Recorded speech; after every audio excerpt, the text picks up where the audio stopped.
Hi, everyone, and welcome back.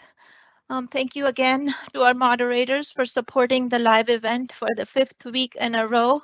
And I'm super thrilled to have another one of my esteemed colleagues, Jose Morano, to co-present with me today. So thank you, Jose.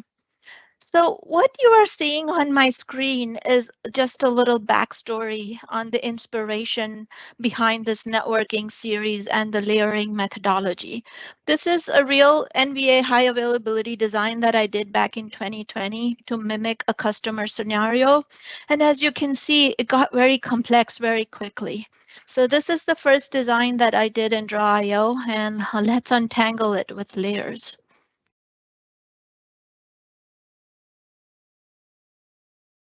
So I will say that this session is one of the more complex and advanced of the sessions that we've done so far. It would start mostly at level 300, 400, goes into 500, all 500 with Jose. So it's not a substitute for Azure Docs or how-tos or hands-on labs, but these sessions are designed to go over the options, the use cases, and discussing the pros and cons. So let's start with the concepts to level set the discussion, as I will be using these terms quite a bit. Again, it's a layer. So if you're familiar with these concepts, and you can always hide the layer. So real quick, in this diagram, you see that I have two firewalls, and I'll go through this 9 elements, the 9 concepts, and they're all numbered. So we'll start with number 1.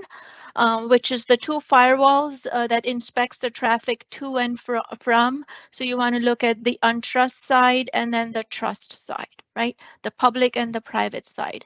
Then we talk about inbound and outbound. When you're thinking inbound and outbound, think perspective. So from the perspective of this server, which is in the data center, this orange flow is inbound. And from the perspective of this home user, the green flow is outbound. All right.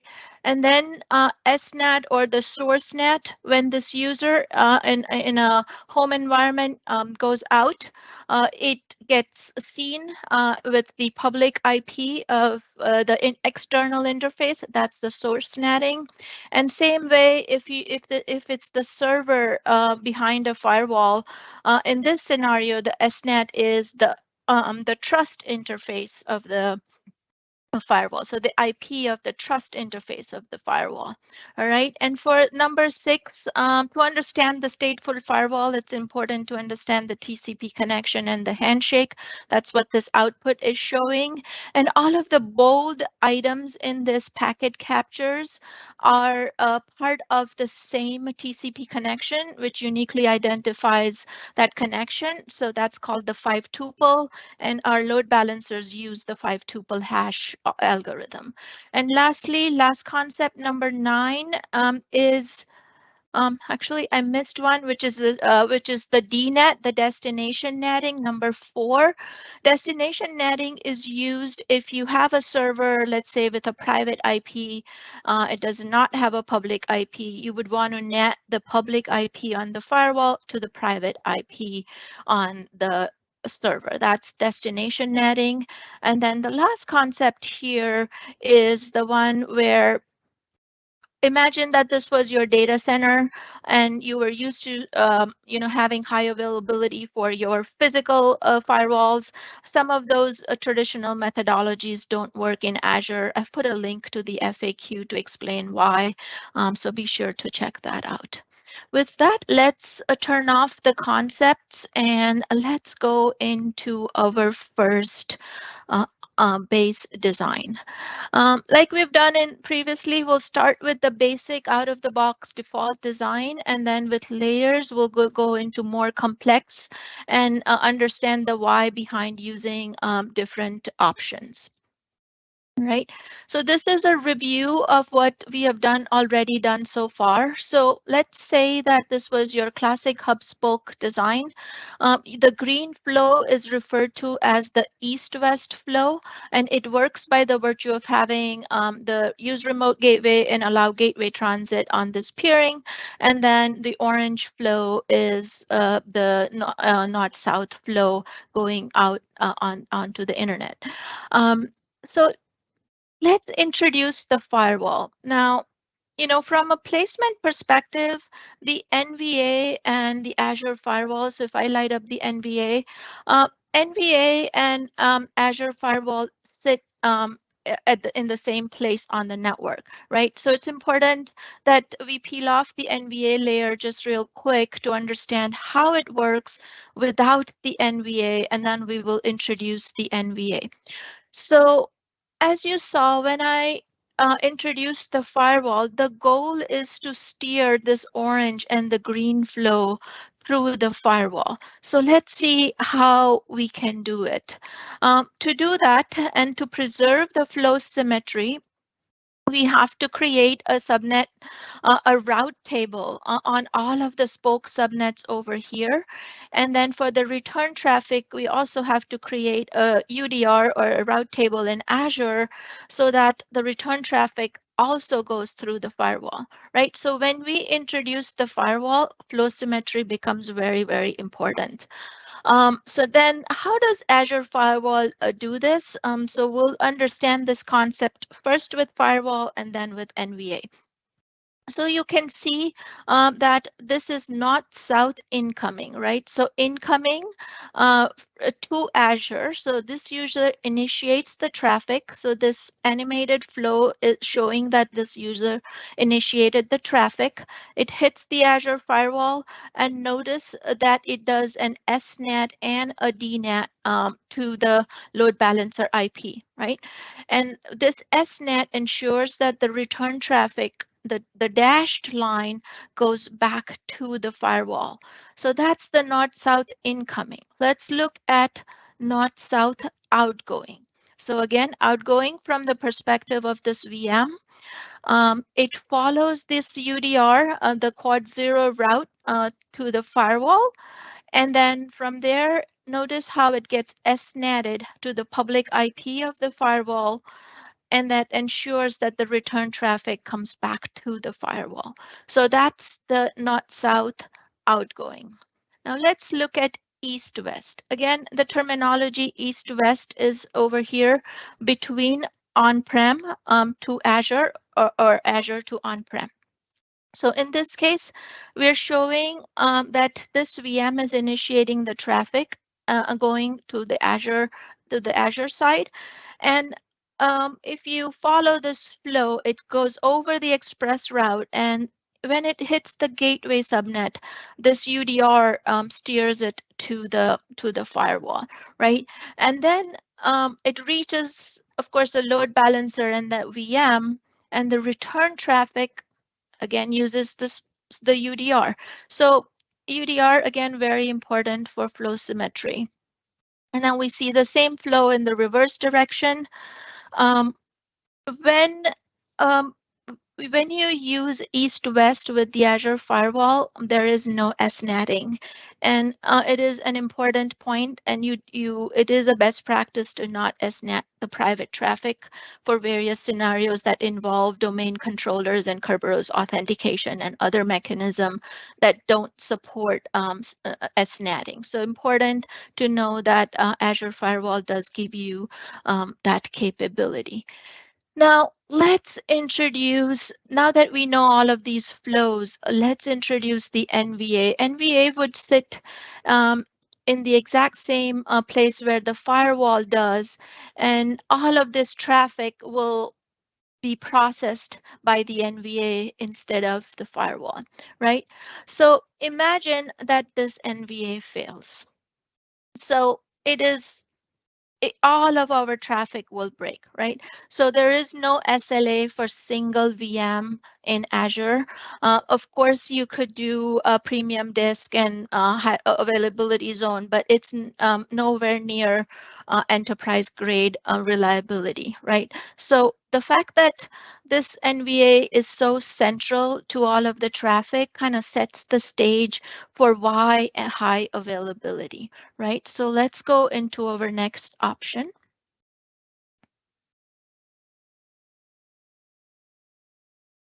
Let me light up option number 2.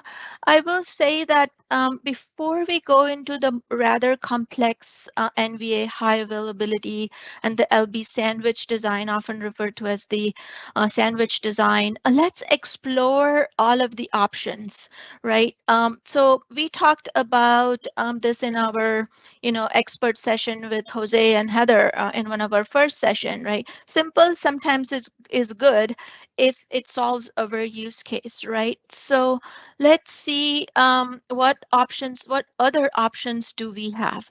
So we'll start with an active NVA, and we introduced a standby NVA, right? So only one is active at any given time. Second one is waiting, ready to go.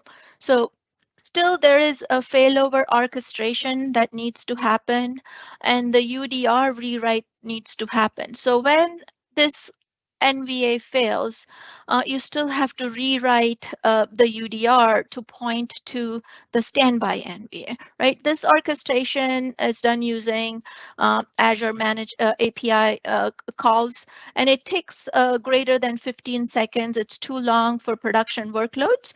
So this is no longer a recommended method. The reason I bring this up is some vendors may still have this on their website, but be sure to check out other options because this is no longer a recommended approach for active standby failover because of how long it takes.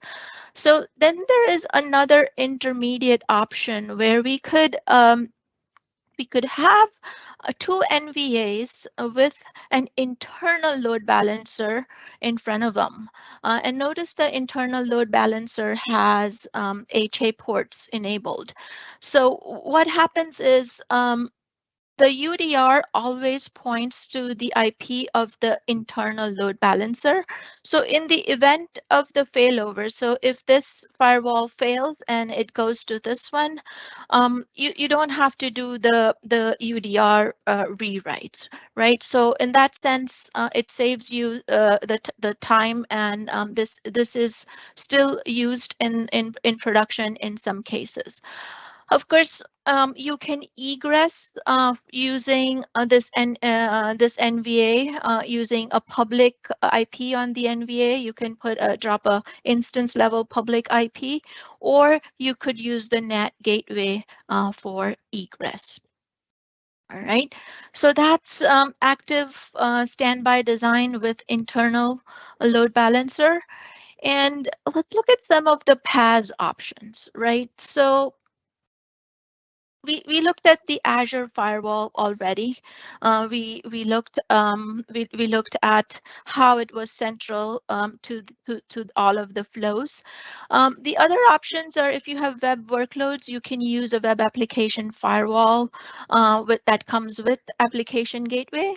And for smaller scenarios, you can also use network security groups, right? So for small customers, you could probably just use network security groups. So this is showing you all of the PaaS options that are available to you before you consider an NVA high availability design.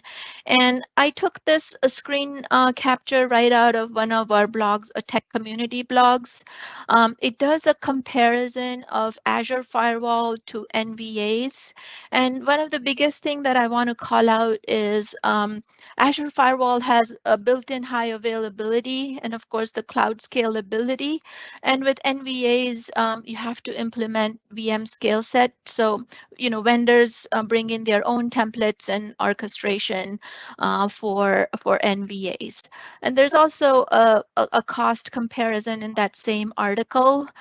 And we continue to invest in the features in our Azure Firewall. All of the next-gen features that are available in NVAs also are available with Azure Firewall. So be sure to check out the latest features for that.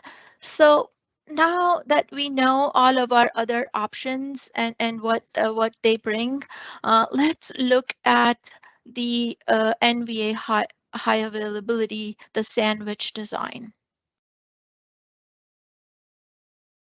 Now let's understand the why behind the or the use case for this design, right? So we saw the PaaS option, we saw the IaaS versus PaaS comparison. So when would you use this, right? So the use case is, let's say your security team has made investments with a security vendor, or if there are certain features that you need that are not available in Azure, or if it's a skill set that you already have. So those are the classic cases where you would want to use high availability, this design that we're going to talk about. And remember that I have chosen to demonstrate the NVAs, which are firewalls, the stateful firewalls, but you could use the same design for other SD-WAN or layer 7 load balancer or IPsec termination devices, different type of NVAs that are available. The most complex ones are the stateful firewalls, so we will be looking at that. So what happens in this design is that you have two active firewall, two or more, right? And it gives you that enterprise grade failover and of course the scalability that you need. So let's look at all of the components in this design. This is often referred to as the load balancer sandwich designs because you have the two load balancers and the NVAs are in the middle. So let's look at all of the components. So the blue lines that you see are the load balancer probes. Notice that the internal load balancer has HA ports turned on, meaning that you can load balance all of the ports. The top external load balancer can be done with or without floating IP. I did a lot of coverage on floating IP in my load balancing session. And then we have this quad 0 UDR that is pointing to the internal IP of the internal load balancer. And then we have gateway subnet UDRs that are also pointing to the internal IP of the load balancer. Of course, be sure to leverage your vendor templates when you deploy this. I was working with Checkpoint last month, and they have a template that does the whole deployment, including the two load balancer and the NVAs that scale automatically. So it is important to depending on which vendor you are using, that you leverage that vendor's template for best practices. Okay, and in this design, the flow symmetry is preserved using the 5-tuple hash that we looked at in the concepts, right? So these are the various different components of our design. Let's look at all of the flows, and we'll look at each one of them separately. So first, we look at east-west flow, which is from on-prem to Azure. So initiated by the VM on-prem, reaching something in Azure. So let's take a look at that flow end to end. So this VM initiates the traffic. It goes over express route or any private connectivity. It hits the gateway subnet. Gateway subnet as a UDR pointing to the internal IP of the internal load balancer, and that 5-tuple hash algorithm kicks in. It picks this NVA, and notice that this NVA is not doing any SNATing, and it reaches this VM. The return traffic will follow this UDR and will hit the this load balancer. Now, it is still going to have that same 5 tuple, so it would pick the exact same NVA. And that principally is very important to know, that how that flow symmetry is preserved, and then the rest of the flow back to the VM. Okay, so that's east-west from on-prem to Azure. Now we look at east-west from Azure to on-prem. So again, that's the initiating VM is this red VM in Azure, and it follows this UDR, hits the load balancer, and then that traffic gets routed over the express route. Again, no SNAT in this design, and that is the desired behavior best practice design to not use SNAT for east to west.